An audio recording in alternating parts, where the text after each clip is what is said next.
Goeiemôre, ek wil baie dankie sê aan NB Uitgewers wat vir ons die geleentheid gebied het, vir my die geleentheid te bied om met iemand te gesels vir wie ek baie bewonder en dit is Irma Venter. Ek gaan haar boek so hou.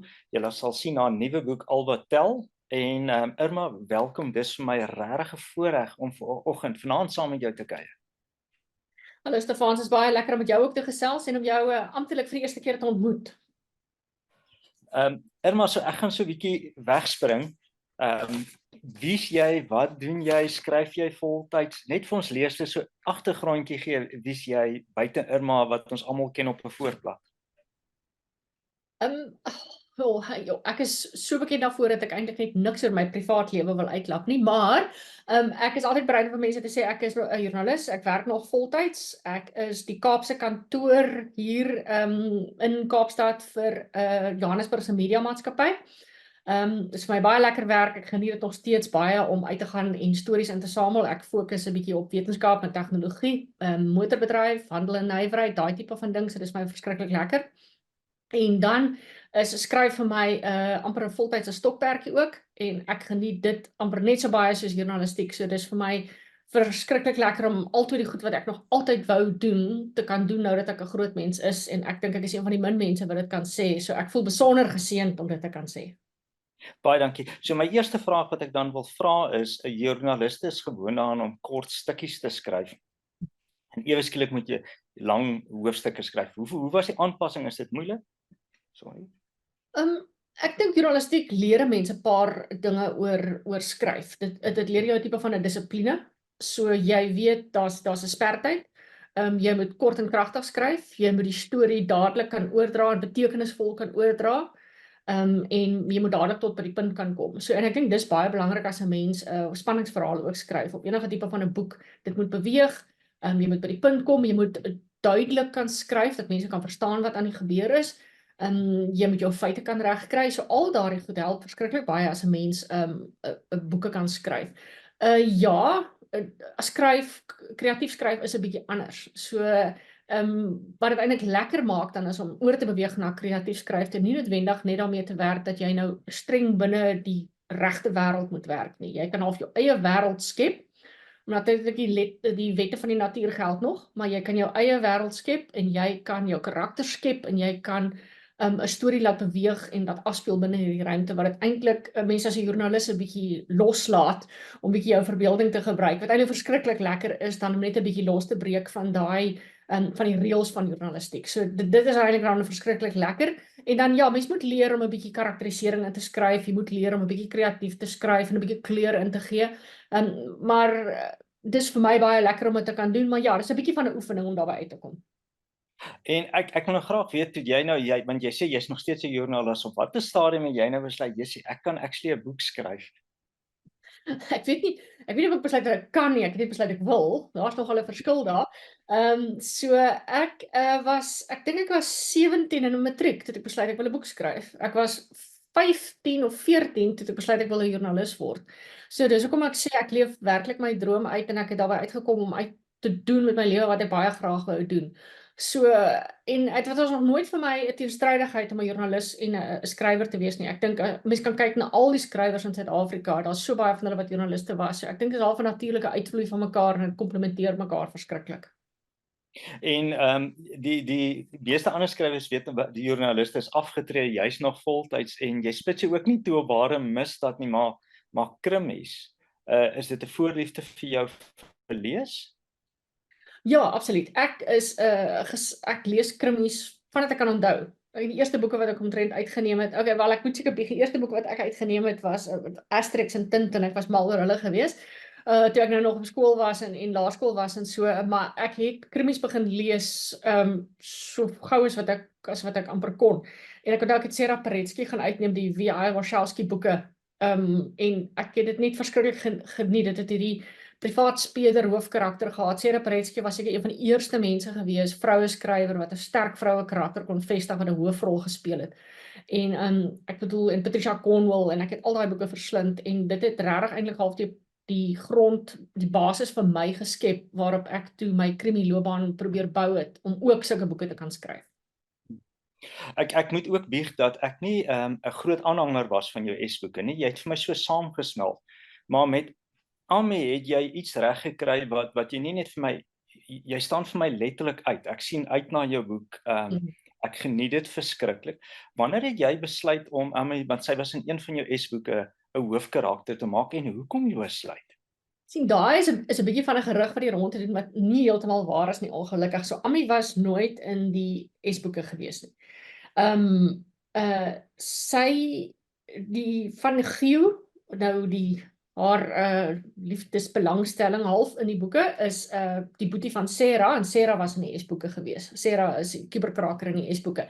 So Ami was nooit in die S-boeke gewees nie. Sy was 'n nuwe karakter wat ek geskep het. En net so interessantheidshalwe, ek weet baie mense is half baie mense is baie lief vir die S-boeke. Ander mense is nie so lief nie, want hulle is nie so lief vir die ek-verteller nie. Jy sal sien met Ami het ek beweeg na die derde persoon verteller toe, wat nou al meer bekend is vir mense. En dit is dalk ook deels waar jou liefde dan meer vir die Ami boeke vandaan kom. Ja, so Ami was bloot 'n nuwe karakter wat ek geskep het. Ek het besluit om 'n bietjie oor te beweeg na amper wou ek sê 'n klein bietjie meer gritty, kan ek dit so stel, 'n bietjie meer grynerige tipe van boeke, en ek het gedink Ami was die regte karakter om daai boeke te kan dra en te kan vertel. So dis dan waar ons oorbeweeg het, maar nie ongelukkig was hy nooit in 'n S-boek nie. Baie dankie. Ons sal daai gerig vir almal nou doodgaan wat dit weer aanhaal. En dan Ami is vir my op 'n next level real, en my vraag wat ek neergeskrywe is, verlang jy terug na jou joernalis daar nou? Okay, nou is jy daar. So dis miskien hoekom sy real is. So ek gaan daai vraag maar net skiep. En my ander vraag is, Toby het onlangs in 'n onderhoud gesê dat joernaliste deesdae baie op hulle selfone verslag doen. Maar nie Ami nie, sy's daar, sy breek stories. En is dit vir jou maklik of moeilik om 'n karakter te skuif in vandag se teologie era wat buite is, wat soos ons groot geword het, die joernaliste breek stories buite? Kom ek net om terug te gaan na die vraag wat jy nou nie wou vra nie. Ek doen daarom nou nie Ami se tipe journalistiek nie. Ek bedoel, ek het al 'n paar ondersoekende stories gedoen, inderdaad. Maar ek sal meer fokus op, soos ek nou gesê het, wetenskapjournalistiek en tegnologiejournalistiek. So dis 'n bietjie anders. So nou en dan, ooglopend sal ons 'n ondersoekende storie doen, maar daarom nou nie heeltemal nie. Maar Ami het ek op 'n ander vlak geplaas. Ek bedoel, daar is briljante ondersoekende joernaliste in Suid-Afrika en jy hoef nie ver te gaan soek om dan die bloudruk vir Ami te kan vind nie. En ek haal regtig my hoed af vir elke ondersoekende joernalis in Suid-Afrika wat so hard werk aan ons demokrasie en om help om dit in stand te hou. So dit net vinnig gesê. Ja, ek dink Ami het ek probeer om 'n klein bietjie of old school te maak. So met ander woorde nog 'n klein bietjie vir haar notaboek te gee, dat sy alles nie met haar maar sy neem ook goed met haar foon op. Maar 'n mens moet as 'n joernalis altyd seker maak dat jy reg gehoor het. So daar's baie meeste joernaliste wat ek ken maak staat op 2 bronne, soms 'n notaboek, wat dan ook die opname het, die klankopname het, net om te kan seker maak hulle het reg gehoor. En meeste joernaliste sal ook byvoorbeeld op hulle rekenaar sit en in 'n storie dadelik in 'n perskonferensie amper half dadelik tik.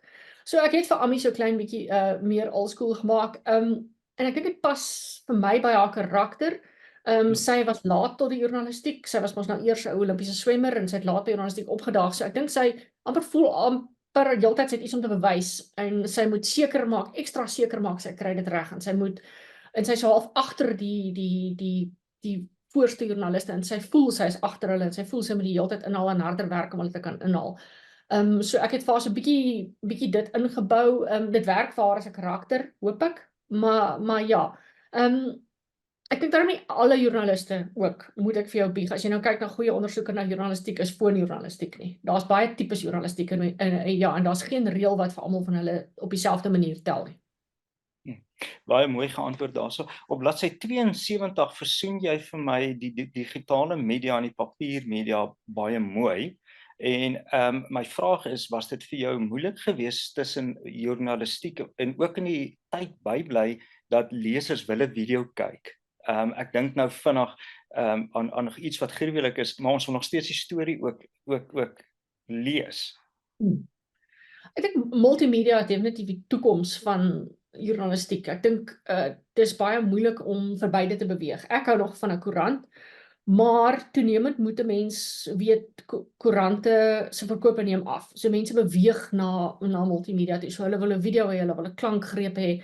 Hulle wil 'n tweet sê wat vinnig opsom wat besig is om te gebeur op hierdie moment in hierdie sekonde. En ek dink dit is bloot die realiteit en 'n mens kan nie daarvan wegkom nie. En ons gaan stelselmatig al hoe meer en meer soontoe beweeg en daar's niks wat 'n mens kan doen om daarteen te stry nie. Maar nog steeds moet die storie geskryf word of die feite moet opgespoor word en die storie moet geskryf word. Dis nie die manier hoe jy dit aan mense oordra wat dan dalk mag verskil, maar die beginsels bly nog dieselfde. En my vraag nou is, hoeveel koerante lees jy? Hoe lees jy koerante op jou foon, papier, en dan hoe besluit jy dat die koerantberig kan 'n storie word? Ek is 'n totale nuusjunkie. So ek lees wyd. Ek lees Netwerk24, News24, Daily Maverick, CNN, BBC, elke dag. En ek verslind dit alles. Vrye Weekblad, dit maak glad nie saak nie. Ek wil graag weet wat aangaan. Ek moet weet wat aangaan ook vir my werk. Maar ek is gebore met 'n nuuskierigheid. En ek dink dis deel van wat 'n joernalis moet hê en ek dink soms 'n skrywer ook. So ek is verskriklik nuuskierig en ek gaan lees wyd op. Daar's altyd iets interessants wat 'n mens sal opval met 'n artikel wat jy dink, maar dit is 'n baie vreemde storie. En dan sal jy 'n bietjie verder daar gaan soek, jy sal gaan Google wat agter die storie gelê het. Maar dan die triek deesdae is nie om net die een storie te vat nie. Ek bedoel misdaad lesers raak al hoe meer wat is nou die woord? Kompleks in hoe hulle media in hoe hulle krimies verteer. So hulle versoek nie, jy kan nie een storie vertel van A tot Z nie. Jy moet verskeie storielyne hê, dit moet by mekaar insluit, dan moet 'n raaisel wees van hoe hulle in mekaar insluit. So jy moet meer as een idee hê, wil ek amper sê, jy moet 2, 3 of 4 idees hê en jy moet dit dan alles regter die boek in mekaar kan sit, dat daar die heeltyd aksie en beweging is, dat mense die heeltyd belangstel en nie belangstelling begin verloor en verveeld raak met die boek nie. Baie dankie. Hoeveel navorsing spandeer jy aan 'n boek? Doen jy dit gedurende die boek of vooraf? Ek dink mens skryf vonk vir die boek en daai vonk laat jy dan die navorsing gaan doen en dan begin jy kyk, kan hierdie boek werk? Is dit moontlik dat ek 'n boek kan bou om hierdie feit wat ek nou het? Is dit moontlik, kan dit werk? Jy moet ook altyd gaan toets. Dink ek dis hoe dit werk en hoe werk dit regtig? En dan moet jy gaan uitwerk met of jy 'n boek kan maak met hoe dit regtig werk en nie jou aannames rondom dit nie. En dan begin die navorsing en dan begin die boek. En dan terwyl ek die boek skryf, sal ek baie keer nog stukke navorsing bydoen. Maar die basis is reeds gelê, die grondslag is gelê en ek weet dit in beginsel kan dit werk. Dan moet ek dit net maak werk met half die meganika van die boek, van hoe ek dit aan mekaar sit en hoe ek dit laat afspeel. In veral hoofstuk 7 gee jy baie inligting deur, maar jy doen dit sonder om die feite in my gesig te gooi. En ek het dit actually ge-highlight as ek weer 'n klas aanbied om te sê dis hoe mense dit doen. Tom Clancy het dit gewoonlik so gedoen, dan skiep ek daai 4 of 5 bladsye en dan weet ek aan.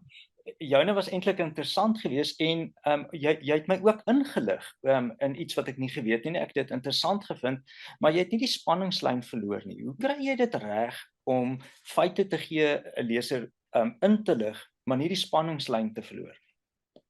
Want dis nou waar selfbeheersing inkom en ook 'n goeie redakteur, as ek dit so kan noem. So ek dink aan die begin van 'n mens se skryfloopbaan wil jy amper alles sê wat jy weet. Jy wil vir die skrywers, vir die lesers sê kyk hoe hard het ek gewerk. Kyk alles en kyk jy gaan hierdie interessant vind. Maar dan sit jy die skrywer aan die woord en jy mag nooit die skrywer aan die woord sit nie. Al klink dit vreemd, jy moet die karakter aan die woord sit. So dit is baie belangrik om te onthou. So dit moet amper kort en kragtig wees. Jy moet die regte situasie skep waar die inligting oorgedra kan word, dat dit kan klink asof die karakter besig is om dit vir jou te vertel. Een van die interessante goed wat ek nou ook al geredeneer het, wat ek nou vir mense kan sê as 'n voorbeeld is, ek wou graag, daar's nou 'n lang klomp tonele waar Ami nou in die veld is, en ek wou graag in daai tonele, het ek in die eerste plek geskryf oor hoe vinnig 'n seekoei hardloop, en hoe van die spoed wat jy 'n seekoei kan beweeg, en toe het ek dit uitgehaal, naderhand, want ek het gedink, dis nou ek wat vir mense wil afsjou en wil vertel hoe vinnig 'n seekoei hardloop, maar alle eerlikheid sal Ami nie op daai stadium dink en weet hoe vinnig hardloop 'n seekoei nie. So ek moes dit uithaal as 'n feit, want dit is nie geloofwaardig binne die konteks nie. En dis hoekom ek sê dis waar die selfbeheersing inkom as 'n skrywer. Dan moet jy dit terugtrek en terugstaan en werk met wat jou karakters regtig sal weet op daai punt. En so van spanningslyn gepraat, ons weet hier in die Commons is almal begin praat oor die boek. Waaroor gaan Alvatel? Man, dis 'n bietjie iets van alles, maar dis regtig ek wil amper sê dis 'n bietjie politiek, maar dis nie 'n politieke boek nie. Dis 'n bietjie moord, maar dis nie net moord nie. Dis 'n bietjie liefde, maar nie net liefde nie. Ek hou van 'n boek met 'n bietjie ietsie van alles in en ek hoop ek het dit met reg gekry met Alvatel. Dis ook 'n bietjie van 'n reis, maar nie net 'n reis nie. Soos ek nou sê waar Ami in die veld is. So dis regtig 'n boek met 'n klomp elemente, maar ek hoop sentraal tot dit alles staan spanning. En net om vir mense vinnig te vertel is dit begin alles met 'n moord, soos elke krimie begin dit maar met 'n moord en Ami wat dan 'n ondersoek loods na hierdie moord want iets klink en voel nie vir haar lekker nie. En dan raak dinge nou natuurlik 'n bietjie meer kompleks en jy bring 'n ander storielyn in. Daar's 'n Duitser wat opduik en vir haar inligting bring oor iets wat gebeur het in Mosambiek en hy dink daar's 'n verband met die moord en dan gaan sy en hierdie Duitser dan hulle gaan loods 'n ondersoek na of daar werklik 'n verband is en hoe hierdie verband dan uitspeel. En dit is basies die boek en waarop dit gebou is. En ek het verskriklik lekker geskryf van die boek. Dit was 'n moeilike boek om te skryf. Baie navorsing gedoen. Ek hoop nog steeds daar was waarskynlik 'n fout of twee in. Ek hoop nie so nie, maar wie weet. Maar ek hoop mense gaan dit geniet vir die feit dat dit so 'n bietjie iets van alles het. Ek kan as 'n leser kan ek sê ek geniet die Ami boeke baie. In die vorige een het jy my uitgebou wat selde gebeur. En hierdie een kan ek voel jy het lekker geskryf. Ek kan voel jy het dit geniet. Ek wil graag weet Ami neem als waar. Amper soos 'n tipe Piet Beideveld. Kleer jy later die feite so detail in of is dit maar met die skryfproses wat jy maar net so oplettend is? Ek dink die een ding wat 'n skrywer en 'n joernalis moet wees is oplettend. As jy amper wil ek sê te veel op jouself gefokus is, gaan stories by jou verbygaan. So dis twee van daai werke, die skrywer en die joernalis waar jy regtig op ander mense gefokus moet wees en jy moet op die gebeure rondom jou gefokus wees. Jy moet bewus wees van wat gebeur. Jy moet bewus wees van hoe mense praat, van hoe dialoog klink, van hoe mense lyk, hoe mense optree, hoe goed in mekaar steek. Jy moet nuuskierig wees oor dit wat besig is om jou te gebeur op elke gebied. En ek dink dis belangrik en daai elemente het ek almal dan in Ami ingebou. Daai oplettendheid, daai bewustheid, daai gewaarwording van die mense rondom haar. Want ek dink dit is wat haar 'n goeie joernalis sal maak en natuurlik in met 'n held skep jy dit so klein bietjie dalk in die oortreffende trap, maar dis mos wat ons helde is, né? Hulle is 'n bietjie beter en vinniger en slimmer as ons, want dis hoekom ons graag tyd saam met hulle spandeer. So ja, dis wat ek vir Ami gegee het. En ek wil graag weet hoe werk jou skryfproses? Skryf jy in die oggend, in die aand, skryf jy die boek klaar, edit? Vroegoggend staan ek op, ek begin skryf so vir 2 ure. En dan is ek basies klaar vir die dag. Ek sal nie noodwendig teruggaan nie. En die volgende dag lees wat ek die vorige dag geskryf het nie, want dis amper half, dis jou grootste vyand is om die heeltyd terug te gaan na wat jy geskryf het. Die storie moet net aanbeweeg. So ek het 'n idee van wat hierdie week gaan gebeur. Ek skryf dit, ek los soms vir 'n nota om te sê môre moet jy dit en dit skryf. En dan gaan ek vorentoe en ek beweeg die storie vorentoe soveel as wat ek moontlik kan. En ek probeer so tussen 1000 en 2000 woorde 'n dag skryf, net om die storie vorentoe te beweeg. Omdat ek net soveel tyd kan spandeer aan skryf, beteken dit ek moet baie teruggaan na die eerste weergawe klaar is, moet ek baie teruggaan en baie redigeerwerk doen soms, want ek bou nie altyd die brûe tussen die stukke so mooi soos iemand wat dalk meer tyd kan spandeer aan skryf nie. So ek gaan seker 12, 11 keer deur 'n teks voordat ek toegenaam vir 'n uitgewer kan stuur. Maar dit is my proses wat vir my werk. Ek dink elke skrywer ontwikkel naderhand 'n proses wat vir hulle leefstyl werk. Ja, elkeen het enetjie en dis kom ek altyd vra. Ek is altyd verskriklik geïnteresseerd. Op bladsy 62 wil ek graag 'n stukkie lees. Ek het dit 2 keer gelees en ek het dit gemerk.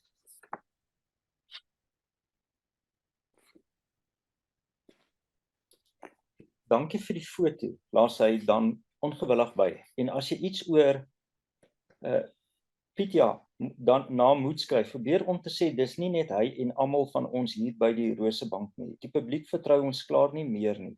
Toe ek jare gelede 'n polisieman geword het, dit was anders. Nou haat mense ons nes hulle die polisie en hulle leebeloftes haat. Hierdie stukkie het my laat dink hoe maklik ons polismense deur die bank sit, maar in jou boeke het jy baie respek vir die polisie. Werk jy nou saam met hulle, help jy om 'n karakter ontwikkel met hulle en deernis kom deur in die spesifieke paragraaf dat jy tog 'n gevoel het dat daar, en ek bedoel dit mooi, daar's meer goeie polismanne as korrupte mense. Ja, ek het baie deernis vir ons goeie polisiemense, en ek werk saam met afgetrede polisiemense. Daar's byvoorbeeld 'n ek wil nie, ek dink nie ek moet hulle name noem nie, maar daar's afgetrede polisie in hoë range wat my help met my boeke en my help om dit te ontwikkel, en ek is verskriklik dankbaar vir hulle hulp. Baie van hulle is op 'n forensiese manier betrokke gewees by die polisie. Party van hulle in 'n ondersoekende manier. So ek is baie dankbaar vir hulle hulp, en hulle help my net om uit te werk hoe die prosedure werk, wat is moontlik vir die polisie en wat is nie moontlik nie. Maar natuurlik ook, wat vir my dit lekker maak om nie polisieprosedureverhale te skryf nie, is dat ek nie vasgevang hoef te wees met wat die polisie kan en nie kan doen nie. En dis wat vir my lekker is om 'n joernalis te gebruik, of soms 'n privaat ondersoeker. Selfs die S-boeke het ek nooit heeltemal so met die polisie, oor die polisie geskryf nie. So dit laat my vry om 'n bietjie ander metodes te gebruik, op ander maniere te kyk. Ek hoef nie te sê, okay, nou wag die polisie 8 maande vir 'n DNS-uitslag nie. Jy weet, ek kan my storie vorentoe neem sonder om aan al daai reëls gehoorsaam te gee. Maar ja, ek dink daar's baie goeie polisielede wat hulle werk doen onder baie moeilike omstandighede, maar dan ook, soos ek in hierdie boek doen, sal ek ook kan uitlig dat daar korrupsie in die polisierange is, en ek dink dit is ook belangrik om dit te sê. Dis maar soos alles in Suid-Afrika, ons het 'n bietjie goed en 'n bietjie sleg, en 'n mens hoop maar altyd die goed wen op die ou en die sleg. Ja, ek voel ook so. My laaste vraag sluit by hierdie antwoord van jou aan. En ek het nou net so op hoofstuk 5 bladsy 61 tot bladsy 68, 69 gou getel. 22 keer gebruik jy kleure, die oë, die hare, die hemp, die broek. Speel kleur 'n belangrike rol in jou lewe? En dit sluit weer aan by jou oplettendheid. Ek dink wat vir my belangrik is as skrywer is dat jy in 'n toneel moet kan instap en dadelik 'n prentjie kan vorm van waar ek jou neersit. So elke skrywer weer eens het sy eie manier van dinge doen. As jy iemand soos Raymond Chandler is byvoorbeeld, dan jy gaan in die toneel in, dis nie altyd soveel van 'n half tipe van 'n beskrywing noodwendig nie. So elke skrywer doen dit sy eie manier, maar sy dialoog was ongelooflik.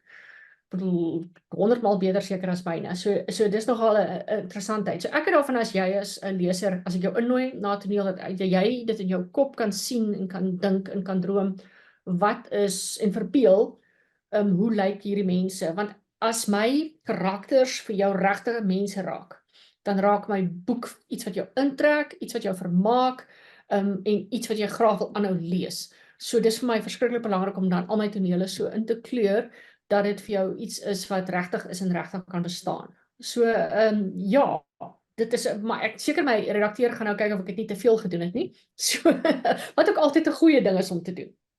Ja, moenie worry, ek het vir jou gekyk. Hy's reg. Ek het baie krities daarna gekyk. Jy gebruik 'n baie sterk naam, byvoorbeeld Gunston, Suwara, of weet, hoe kies jy jou name? Wanneer kies jy jou name? Bou jy jou karakter rondom 'n naam, of gaan doen jy moeite om 'n naam te kies vir jou karakter? Ek doen baie moeite met 'n naam. 'n karakter se naam is iets soos Ami se naam. Dis 'n naam wat ek geweet het 'n hele reeks lank gaan moet hou. Dit gaan waarde moet hê, dit gaan iets moet oordra, dit gaan kort en sterk moet wees. Dit gaan verkort moet wees, dit gaan Amelia moet wees, wat ook vir my 'n sterk naam is. So ek weet altyd ek moet baie moeite doen met karaktername. Ek doen daarmee want dit is ook hoe 'n mens as leser identifiseer met 'n karakter en wat jy van 'n sekere karakter dink. So name is my verskriklik belangrik, is moeilik om dit te kry. Mens moet seker ook seker maak dat jy die regte naam gebruik, dat jy in Suid-Afrika dat jy die regte naam vir die regte landstreek gebruik. Byvoorbeeld, as jy in Limpopo is, moet jy waarskynlik 'n Venda naam gebruik as jy 'n swart karakter geskep het. Jy weet, jy kan nie 'n noodwendige Tswana naam gebruik nie. So dit is hoekom ek sê dit is baie belangrik dat jy in Suid-Afrika baie bewus is van 'n naam, wat 'n naam beteken, wat 'n clan naam al soms beteken. en dat jy seker maak jy dit reg kry, wat nogal 'n komplekse situasie is in Suid-Afrika. So ek sal name kry van Facebook af. Ek sal name steel. Ek sê altyd, ek sit in 'n koffiewinkel en skryf baie keer. As jy nou toevallig inloop of ek jou ontmoet vir 'n onderhoud en jy het 'n interessante naam, as gaan ek jou dalk waarsku dat ek jou naam gaan steel vir 'n boek. So dit gebeur. Want mense, ek het al geweldig baie interessante mense met geweldig interessante name ontmoet en dit is vir my baie lekker om dit in 'n boek te kan inwerk. Ek het ook al 'n kompetisie geloods onder my Facebook vriende wat vir my 'n name moes voorstel vir 'n boekkarakter. En dit is altyd 'n baie lekker kompetisie. Ja, dit is, ek kan my nogal indink. Ek het baie van Giel gehou en natuurlik jy het al afgelei, ek is mal verlief op Ami. Dan gaan ons meer van hulle sien. Ja, ek hoop so. Ek is besig om aan die 4de boek te werk. Sy voorlopige titel is die 3 weduwees. Jy weet, die titels verander altyd. Jou redakteur of bemarking sal vir jou sê, dink aan iets anders of dink aan iets beters, maar ons sal moet sien, maar dis die voorlopige titel. Ami en Gio sal weer daar 'n rol speel. Gio so klein, bietjie minder, maar definitief Ami weer ja, so as alles baie baie goed gaan dalk volgende jaar, maar jy weet daar's nog baie water wat in die see moet loop voor dan. Ek het nou hier na hakkies geskryf. Ek vra namens 'n vriend wanneer verskyn boek 4 in die Ami-reeks, so jy het nou geantwoord, baie dankie. My volgende vraag is, wat lê nou vir jou voor? Buite in jou toer met die boek rus, hoe skaal jy af tussen die een boek en die ander boek? Dis is nogal 'n vreemde proses wat ek volg. Ek skaal nie af tussen boeke nie. So wat ek sal doen is, ofwel op 'n sekere manier doen ek. So ek gaan nou boek 4 skryf. Ek is besig met boek 4. Ek het vanoggend aan boek 4 gewerk. En môreoggend en dit so ons gaan aangaan is om aan boek 4 te werk. Totdat ek hom kan ingee vir die uitgewer. Ek weet nie, dalk einde van die jaar, vroeg volgende jaar, wie weet. En daarna is dit 'n hele redigeringsproses wat volg, heen en weer en dan begin mense kop besig raak met jou volgende boek. Begin jy dink, wat wil jy graag doen? En ek sal nie waarskynlik na boek 4 dalk weer 'n klein bietjie van 'n breek vat, maar 'n breek vir my is 2 tot 3 weke. Dis vir my verskriklik lekker om te skryf. Ek geniet dit om boeke te skryf. So dis nie vir my 'n straf om te gaan sit en vir myself te sê nou moet ek 1000 woorde skryf nie. Dit bly vir my lekker om in hierdie wêreld te wees. Ek geniet dit om boeke te skryf. So ek gaan amper altyd aan na die volgende boek. Wat soms maak dat ek 'n jaar mis om 'n boek uit te gee is bloot werkdruk en dat ek stadiger skryf as wat ek gewoonlik skryf en dan sal ek byvoorbeeld verlede jaar nie 'n boek uit hê nie. Maar ek is altyd aan die skryf en ek wil skryf solank as wat ek kan en solank as wat dit vir my lekker is. Baie dankie. Jy gaan nou toe, so eerstens wil ek sê ek hoop jy toer lekker. Ek kan nie wag om jou op een van die toere te ontmoet nie. Ek het by een die lysie gekry. Sien jy uit na die toer en wat is die een vraag wat jy graag wil hê elke leser moet vir jou op die toer vra? Want ek dink skrywers is introverte. Ek dink nie vir meeste van ons is dit baie lekker om op 'n verhoog te gaan sit en te gaan praat nie. So dis iets wat ek maar doen omdat ek dit moet doen, maar ek doen dit ook uit respek en met waardering vir die lesers wat mense boeke koop. En dit beteken jy moet dit gaan doen en jy moet jy bes doen om met 'n leser te verstaan wie jou lesers is en met hulle te gesels en ook vir hulle jou waardering te wys van boeke is duur.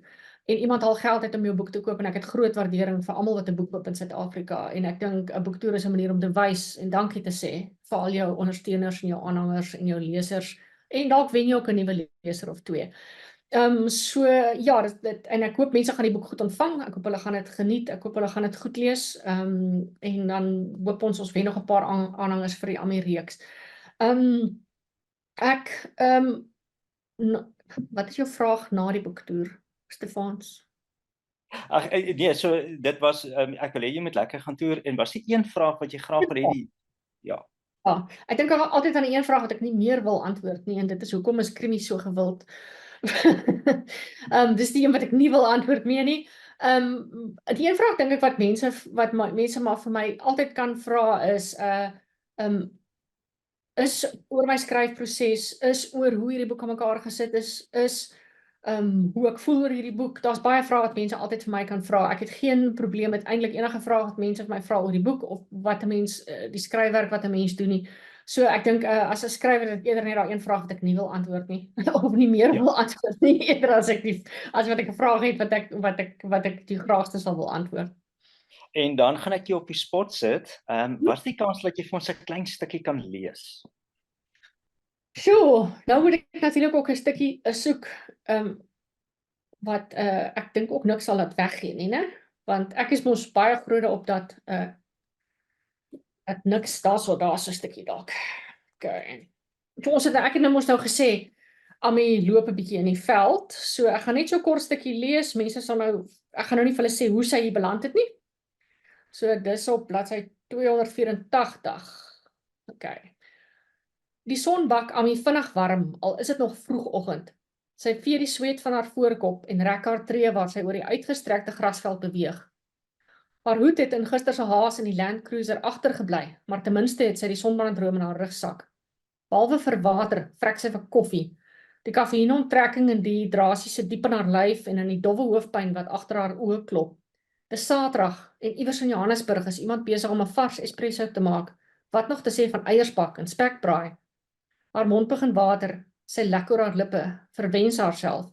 Sy moet eerder hoop dat iemand in hierdie tyd al na haar op soek is.